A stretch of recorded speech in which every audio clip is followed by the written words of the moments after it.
ఈ సంవత్సరం వర్షాలు పెద్ద ఎత్తున పడ్డాయి ఆదిలాబాద్. కాబట్టి చాలా చోట్ల పంట నష్టం జరిగింది, చాలా చోట్ల తక్కువ దిగుబడి వచ్చింది. ఆ వచ్చిందే తక్కువ అంటే మీదికెళ్ళి మళ్ళీ ఇప్పుడు సోయా రంగు మారిందని చెప్పి కొంటలేరు, చెడిపోయిందని చెప్పి నిబంధనలు పెట్టి ఇబ్బంది పెడుతున్నారు, 7 క్వింటాలని చెప్పి కటింగ్ పెడుతున్నారు. దయచేసి మా కోసం కొట్లాడండి అని సోయా రైతులు వారు బాధపడుతూ ఉన్నారు. అక్కడి నుంచి బయలుదేరి ఆదిలాబాద్ మార్కెట్ యార్డుకు వచ్చి మరి ఇక్కడ పత్తి రైతులతో సమావేశం అయిదామంటే మరి ప్రభుత్వం ఏమనుకున్నదో ఏందో కానీ ఇవాళ మొత్తం మార్కెటే బంద్ పెట్టింది. ఇక్కడ అసలు మొత్తం మార్కెట్ బంద్ పెట్టి పత్తి రైతును సోయా రైతును మాకు కలవకుండా చేసే ప్రయత్నం, మమ్మల్ని మాట్లాడనీయకుండా చేసే ప్రయత్నం ప్రభుత్వం చేసింది.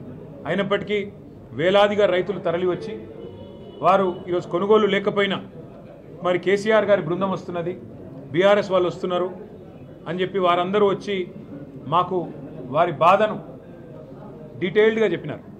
వాళ్ళు చెప్పిన 4 అంశాలు. కపాస్ కిసాన్ యోజన, కపాస్ కిసాన్ అనే ఒక యాప్ ఒకటి తీసుకొచ్చి అనవసరంగా దానివల్ల కొనుగోళ్లలో లేని జాప్యం జరిగే విధంగా ఇవాళ ట్రైనింగ్ ఇవ్వకుండా, ఓరియంటేషన్ ఇవ్వకుండా, ఎవరికి చెప్పకుండా ఈ యాప్ ద్వారా మాత్రమే అని చెప్పి ఇబ్బంది పెడుతున్నారు. దయచేసి ఆ యాప్ తీసేయండి. గతంలో ఎట్లయితే మార్కెట్ యార్డ్కి వచ్చి డైరెక్ట్గా అమ్ముకునే పరిస్థితి ఉండేనో అది తీసుకురండి. నెంబర్ 1 వాళ్ళు చేసే రిక్వెస్ట్. ఎందుకంటే ఇక్కడ ఆదిలాబాద్లో ఉండే రైతన్నల దగ్గర, వాళ్ళ దగ్గర అందరి దగ్గర స్మార్ట్ ఫోన్లు ఉండాలనే తప్పకుండా పరిస్థితి ఏమీ లేదు. రెండవది కనెక్టివిటీ చక్కగా లేదు. కాబట్టి మరి ఇంకోటి మూడవది ట్రైనింగ్ లేదు. దానివల్ల నష్టమే తప్ప లాభం లేదు. ప్రతి సంవత్సరం ఈ పాటికి 5 లక్షల క్వింటాలు కొనేటోళ్ళు ఈసారి కేవలం 1,00,000 క్వింటాలు కూడా కొనలేదు అనే మాట వారు చెప్తా ఉన్నారు రైతులు. దాన్ని దయచేసి తీసేయాలి.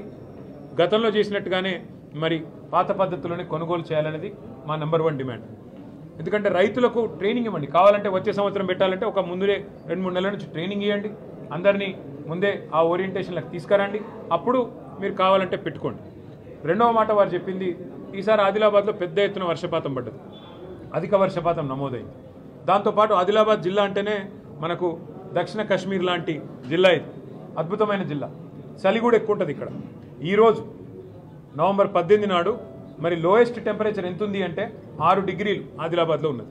మరి 6 డిగ్రీలు ఉండి అధిక వర్షపాతం అయితే నల్లరేగడి నేలల్లో పండించే పత్తిలో తేమ శాతం ఉండదా?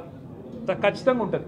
కేసీఆర్ గారి ప్రభుత్వం ఉన్నప్పుడు తెలంగాణలో ఆనాడు 20% ఉన్న తేమ 22% ఉన్న ఇదే సీసీఐతో మేము కొనిపించినాం.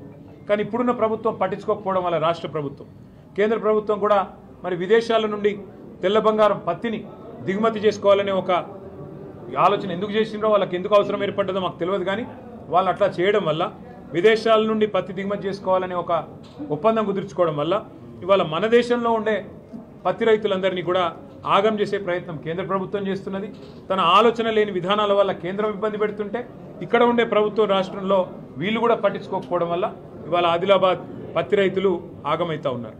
మాయిశ్చర్ కంటెంట్ అనే ఒక నిబంధన పెట్టి 8 నుంచి 12% మధ్యన ఉంటేనే కొంటామని, అది కూడా మాయిశ్చర్ ఎట్లెట్లా పెరిగితే అట్లట్లా మీకు రేటు తగ్గిస్తామని చెప్పి వాళ్ళు సీసీఐ అధికారులు నిబంధన పెట్టడం వల్ల ఇవాళ 8,110 రూపాయలు క్వింటాల్కు రావాల్సిన రైతన్న కేవలం 6,200 రూపాయలు వచ్చి పెద్ద ఎత్తున దాదాపు 1,800-1,900 రూపాయలు నష్టపోయే పరిస్థితి ఇవాళ ఇక్కడ ఆదిలాబాద్లో ఉన్నది. దాంతోపాటు 7 క్వింటాల్లే కొంటాం అనే నిబంధన పెట్టినారు.